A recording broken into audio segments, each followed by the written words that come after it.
Binufkaasi gooftaa nama akka garaa keetti karaa jallinaa dhiisee si waaqessuu dhugaatti si waaqessuu dhugaatti karaan dhugaan jireenyi jiru kaasii malee amanannaa keenyatti si jaajanna yoomillee jaajanna yoomillee gooftaan si jiraanne kunurra ga'uun keenya galata kee dubbanna hin callisa afaan keenya callisa afaan keenya situ nu waaqa keenya situ nu waaqa keenya.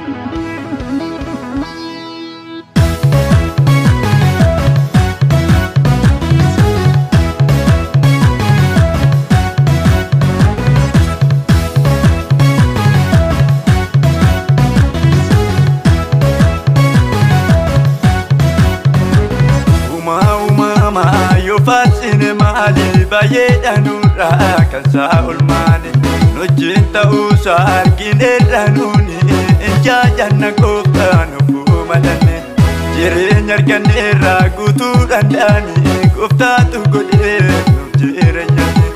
jirenya arganera gutu dandani goftatu gode jirenyani Jesus tu gode jirenyani goftatu gode jirenyani Jesus tu gode jirenyani goftatu gode jirenyani Jesus tu gode jirenyani Jesus tu gode jirenyani Jesus tu gode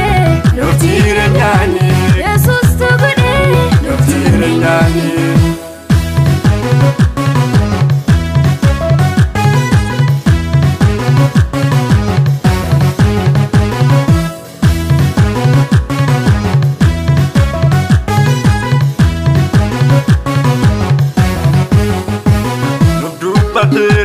Abada ini jirenya arganera karasatini moicha kenya daloni gofta wakayo digera oji jalota moicha kenya daloni gofta wakayo digera oji jalota moicha kenya daloni gofta isatu dige oji jalota Jesus tu dige oji jalota isatu dige oji jalota Jesus tu dige oji jalota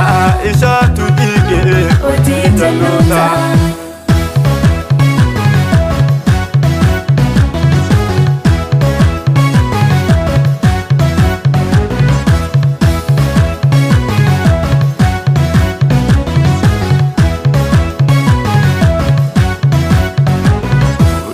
Kamna nu si jajana galan angketi Ulunsi kamna nu si jajana galan angketi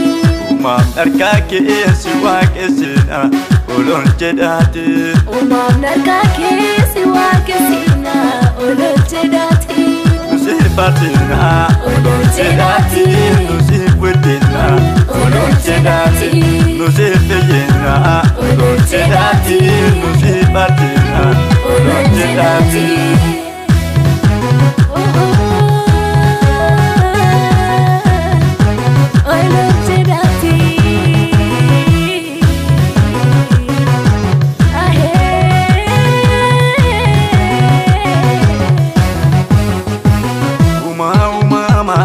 Fatsine mali bayedanura kansa ulmane nojin tausa argine ranuni enjajanna goftanu fumadane jirenya arganera gutu dandani goftatu gode jirenya arganera gutu dandani goftatu gode jirenyani Jesus tu gode jirenyani goftatu gode jirenyani Jesus tu gode jirenyani goftatu gode jirenyani Jesus tu gode